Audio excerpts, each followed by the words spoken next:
For you guys today. First off, we're going to be looking at some Champions League games. Follow that with some Europa League games to get us through the week and weekend. We're going to check out a little action for you guys tonight if anybody's interested over in Liga MX. And then check out what's going on over in Australia because I got a good game earmarked for everybody. After that, take a look over at a couple player props, a couple game props, and then end it off with talking about some transfers, both rumored and confirmed. All right, so let's get right into it. First game on our slate tomorrow, we got RB Leipzig versus Atletico Madrid. This is a game of two teams that have come into that came into the restart in form now.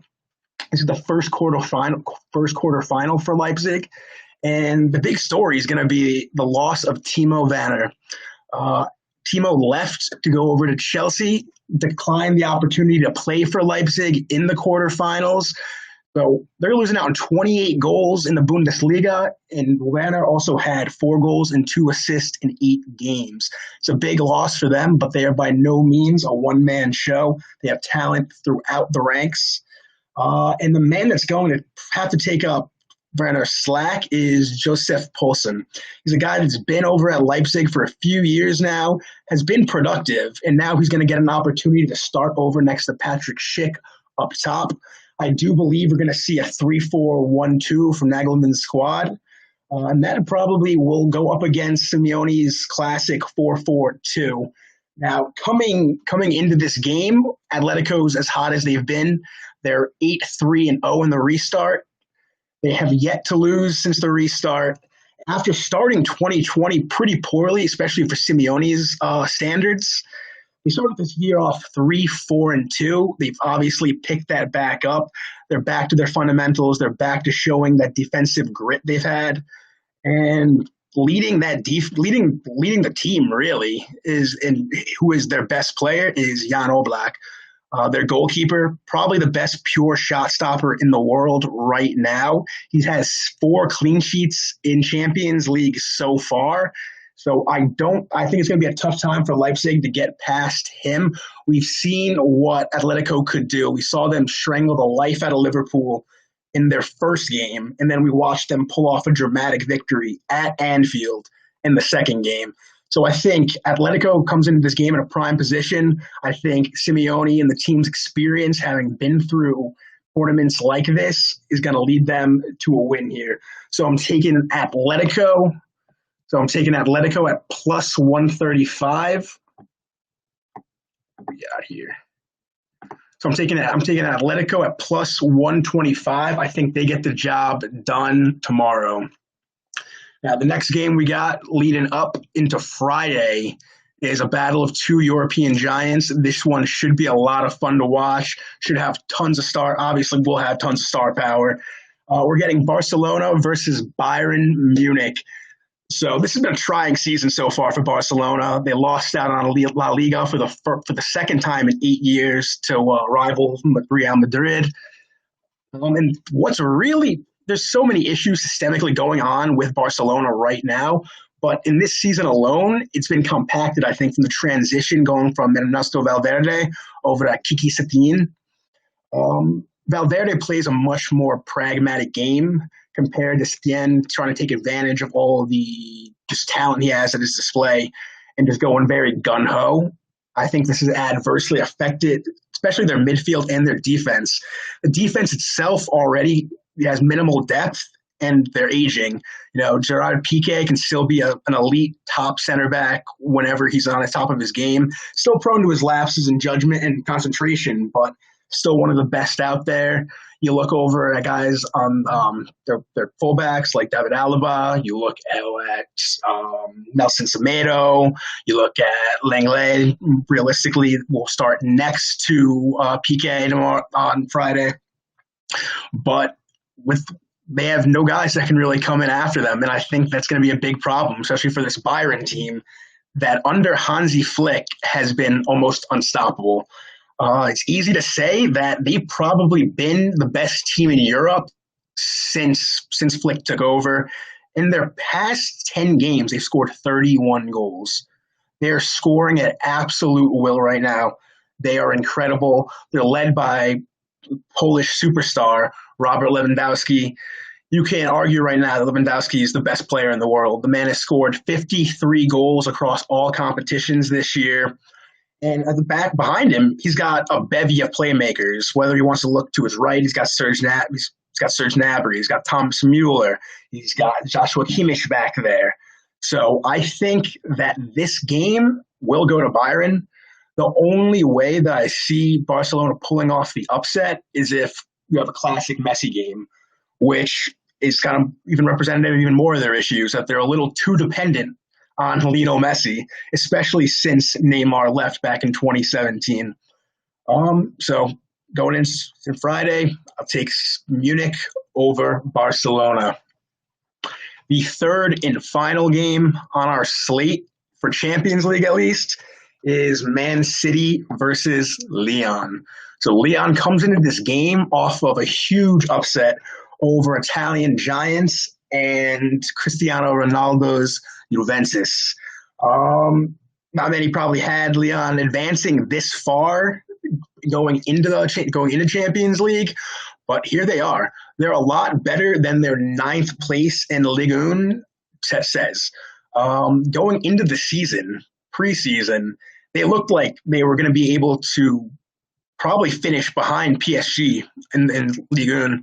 So they've experienced tons of issues throughout the year. We're starting to see that talent, though, kind of come up in a big time.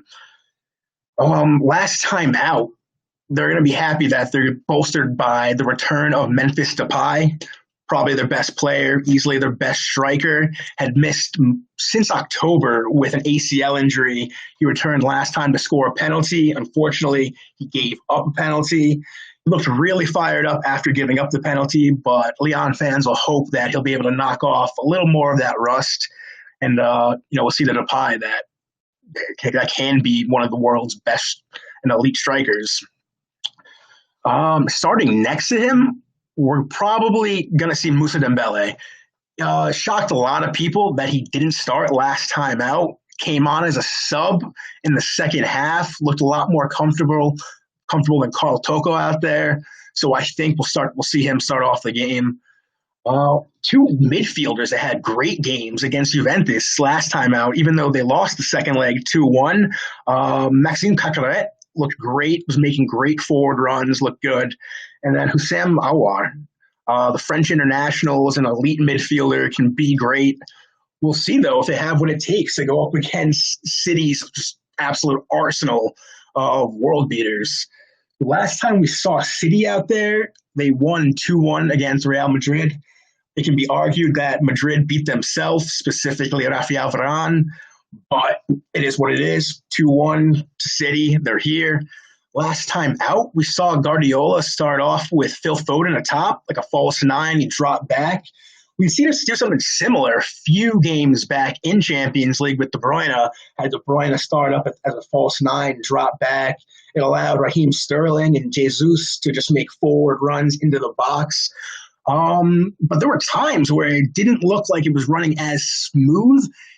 And we saw Guardiola switch over to having Jesus play centrally, let Foden drop back, play in central midfield, and they looked 10 times better that way. So I do believe we'll see Guardiola start off with a pure striker up there at top. We won't see him play any games here. For City, this is their third consecutive quarterfinals. This is the third year in a row they've made it. Never won a Champions League. This is as far as they have gotten. Is this the year that they go farther? I think, honestly, this might be the year that they make it to a final, possibly win a final. Their form and restart suggests they're playing well. They had a few bad games. They had a bad FA Cup semifinal to Arsenal, wasn't good. And they had that loss to Southampton on the Che Adams goal, which is representative of a bigger issue for City this year, which is they give up a ton of long-range shots. Whether that's an issue from they allow Ederson to come off his line to distribute a lot more. And that was what the issue was with the Che Adams goal. But that can be their kryptonite at times. So if Lyon is going to win this game, they're going to have to try to hit a heavy press while they're transitioning, especially if Ederson's giving out the ball, press, try to score. But I don't think it's going to happen. I think City takes this game relatively comfortably. This is the one City wants to win. This is the one that City's ownership wants to win. They've won the Prem Leagues. They've won the Carabao Cups. They've won the FA Cups. They need a Champions League. So they're going to be fired up to actually prove that they can indeed win a Champions League. So that's our slate of Champions League games. We're going to move over into Europe's second-tier competition. Maybe their second-tier competition, but the lines all pay out the same. So if there's a good bet, I think I got one for you guys, and that is Sevilla versus Man United on Sunday. Coming into this game, both teams are playing out of their minds. They've been on absolute fire. Man U hasn't lost in their last 24 games, and Sevilla hasn't lost in their last 19 games. They've been killing it. They've been doing it with goals. They've been doing it with clean sheets. They've been doing it with strong midfields. They're doing it all across, their 11. So Man U's got 6 clean sheets so far. Sevilla's coming in with 9 clean sheets. What's going to be big for Sevilla for keeping a clean sheet, especially, is the left side of their defense. I love Kund. I love Sergio Reguilon. I think those two guys can be stalwarts back there for them, possibly to keep up with the forwards that City's going to throw at them. I'm expecting we'll see Martial up front. You'll see Rashford over on the left-hand side, and then we're going to see Greenwood. So on the right-hand side, those are 3 just absolute speedsters, 3 guys that are adept with both feet. Just any defense is going to have an issue with them. And you throw in their central playmaker, Bruno Fernandes, who's been the best player in the Premier League since he signed back in January. In just 14 games, Fernandes has been involved with 15 goals. Including his first Europa League goal last game out against Copenhagen, which was the game winner. A big issue with Man U looking at this game, it seemed at times, especially against Copenhagen, they were already looking ahead towards next year. They're in Champions League next year. They're going to have, they're coming off an incredible run where they're hoping they're going to be able to compete for a Prem title. So we'll see if they can do that next year, but they still have a game in front of them, and I think at times they're going to be looking ahead of it. That's why for this game, I'm going to go with Sevilla. I see Sevilla pulling off the slight upset here. They're a gritty team. They find ways to win. Guys like Lucas Ocampos have been just stellar for them all season. At the end of the day, this is a team that plays like every game is their last. You can tell out there they're passionate. So I'm going to give them the slight edge in this game, and we'll see if they can do us some right. The second game in Europa League will be on Monday, and that is Inter Milan versus Shaktar Donetsk. So we have the Italian runners-up versus the 13-time Ukrainian champions in Shaktar. For this one, last time we saw Inter Milan, they had come off a 2-1 win over Bayern Leverkusen. They scored 2 goals early on, and then kind of just played their game, tried to hold on to the lead, and it worked. It worked for them there. But the issue with that is we've seen Inter Milan do that, and they become lethargic. They become almost uninterested at times. The 2-1 loss to Bologna, prime example of that, as well as the 3-3 draw to Sassuolo, where they were leading 2-1 and then just gave up 2 goals near the end, just kind of expecting themselves to win the game. For Shakhtar, we're going to see what they can do. They do have a talented squad, tons of talented young Brazilian stars. They have an academy in Brazil, so they've become essentially a Brazilian farm team. Up front, they're led by Junior Moraes, who has 5 goals in Europa League so far to go along with his 20 goals in Ukraine. So we'll see how their strikers do compared to Lukaku and whoever Conte wants to compare with him. I'm going to assume he's going to go with Lautaro Martinez next up top. Lautaro started the past 3 Europa League games, and I think that continues regardless of some of the struggles he's had. For Shakhtar's key for this game is going to be, their defense. Inter Milan has tons of talent. They're on paper definitely a way more talented squad than Shakhtar, but are they going to be able to go out there and play a full 90? Are they going to be able to break down this defense? We'll see. One guy that I have my eye on for the game is their right back, Doro. He's a young Brazilian right back, fast, very pacey. He scored his last time out in their 4-1 win over Basel. So I think if Shakhtar is going to pull off the upset, he's going to have to play a big part. But if I were to bet on this game, I would have my money on Inter. I think they have a world-class manager in Antonio Conte. They have Lukaku, who's been on a tear up front. They have Barella, who's been great in midfield. And that defense can be stout. And so we'll see if Shakhtar can keep up with them. But for you guys looking to get a little bit of action in tonight, I got a game for you here over in the Liga MX. We've got Pumas versus Monterrey. Now, this is a game of two rivals. Pumas comes into the game 4th in the league, while Monterrey's in 7th.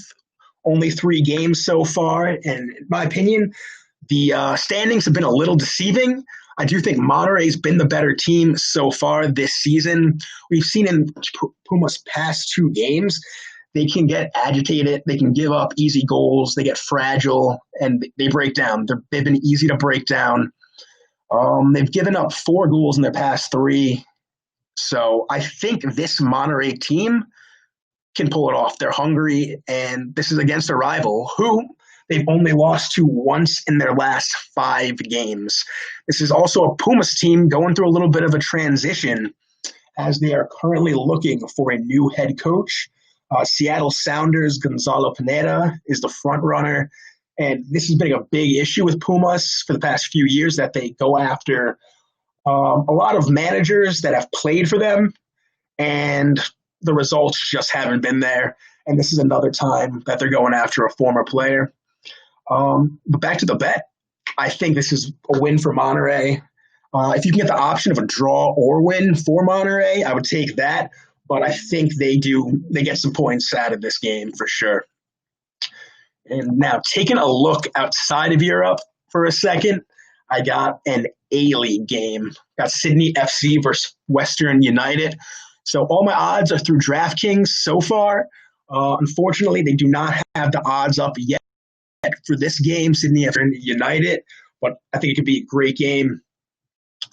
Now, if you're willing to watch about 5 a.m., go for it, or you can just watch the Google score the morning after you wake up. But for this game, I like Sydney FC. Coming into here, Western United has been 3-0-1 in their restart, which started in mid-July, while Sydney has gone 1-2-2. Sydney FC are currently leading the league. They had a 20-point lead prior to the break, but prior to the break, I think that huge lead adversely affected them. They started just being a little too content, a little too comfortable out on the pitch, and it reflected in some bad losses, some bad draws, and that slightly has carried over now into the restart, where they've only won 1 game since. The reason why I think that this is a game for them to pull themselves out of the rut is the return of Ryan Grant. Ryan Grant is their right back. In 19 A-League games, he has 1 goal and 4 assists. For a fullback, it's pretty good. He's been a creative spark for them. That's something that they've been missing, and I don't think it's any coincidence at all that the last time he featured was their last win. So I don't know what the line's going to be, but I will take Sydney FC over Western United. All right. So those are the slates of games that we got lined up so far.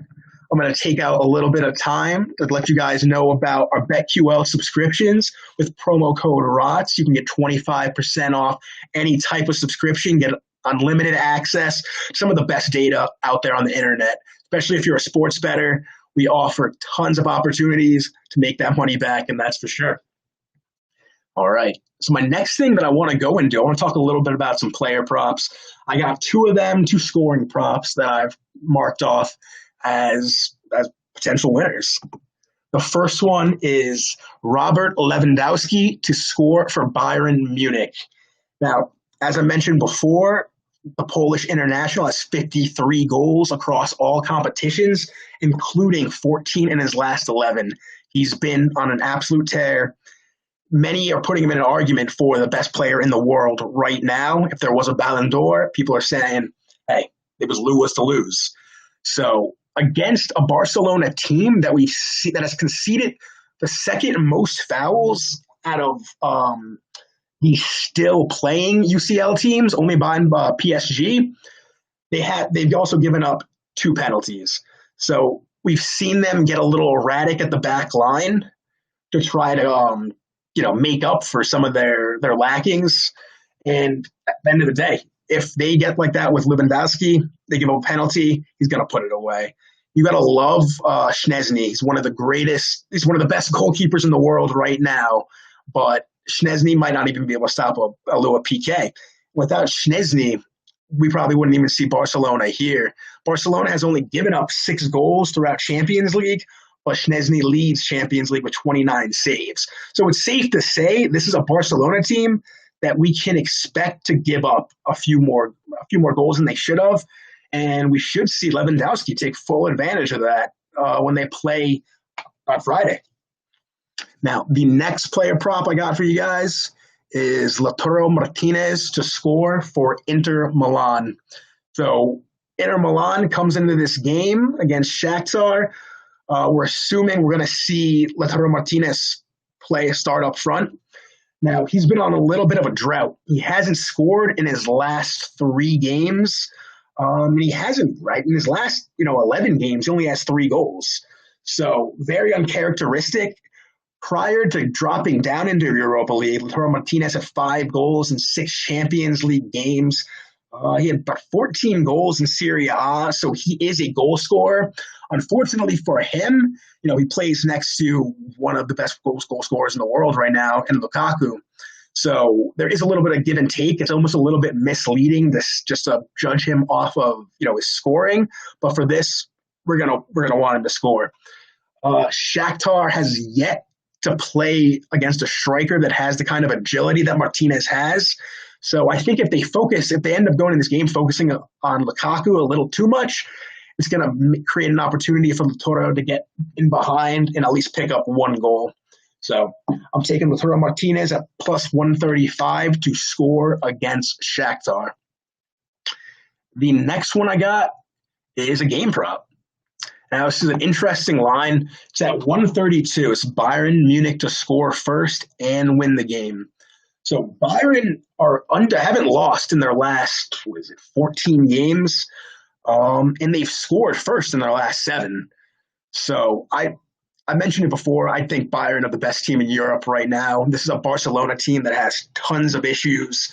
So I can see them chipping in, an early goal and then holding on to win the game. I don't think Barcelona can come away with a dub here. So I'm going to take Bayern to score.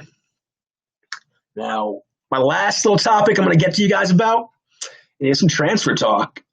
You can't have a soccer discussion without eventually talking about some transfers.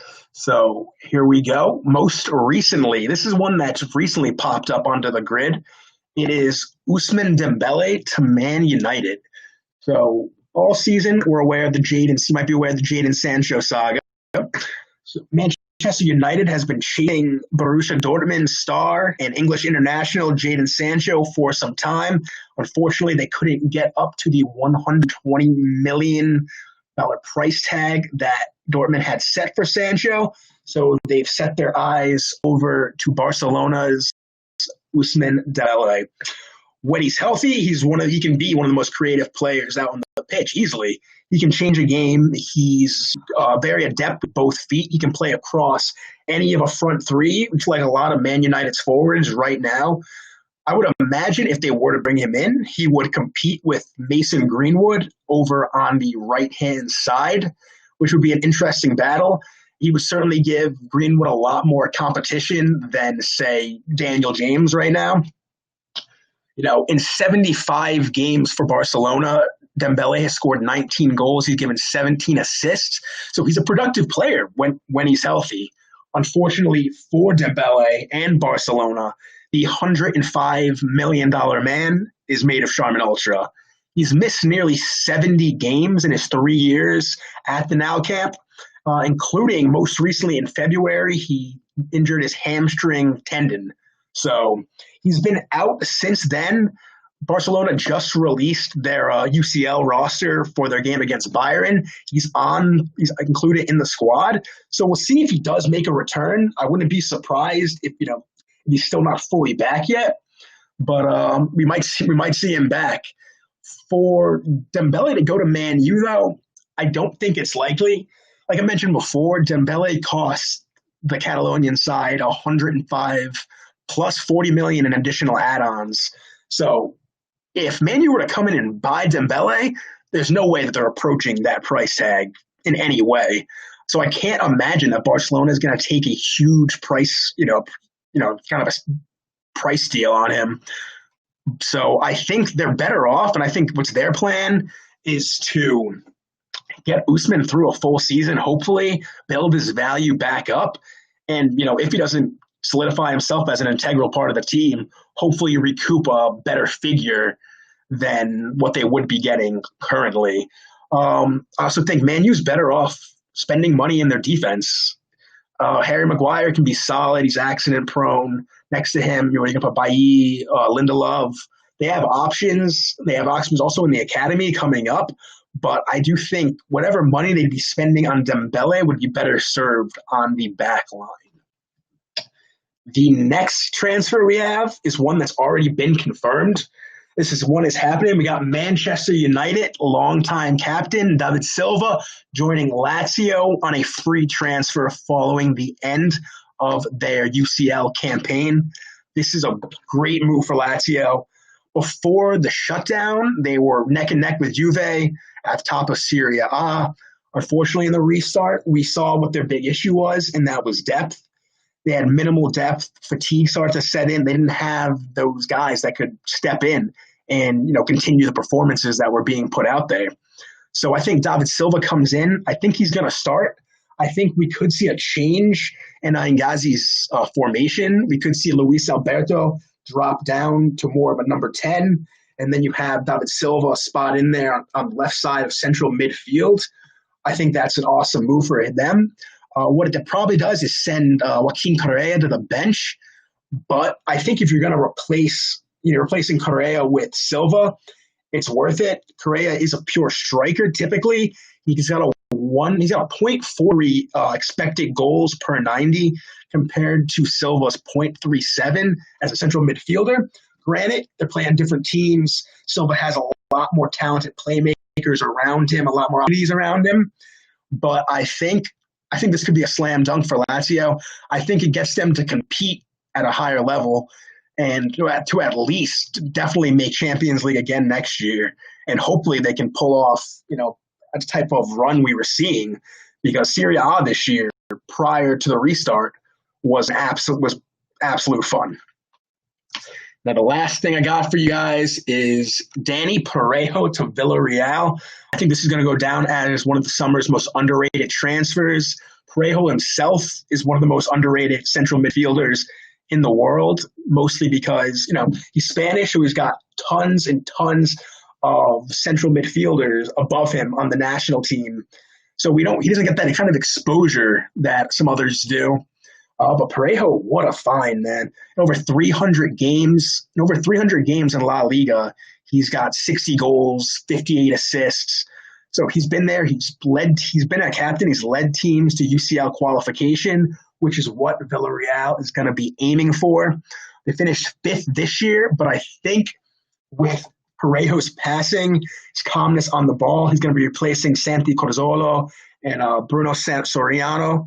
So he's going to fit exactly what they need there in central midfield, and I think they compete with Sevilla, and they might get that 3rd or 4th Champions League spot. With that said, that was the first episode of Fair Play, guys. Check back on Monday at 8 o'clock. We'll be here every Monday and Wednesday at 8. And I look forward to talking to you guys. And I'll let you know one more time about our BetQL subscriptions. Use promo code Rotz. Get 25% off any subscription we have available. You guys take it easy. I'll see you next time out.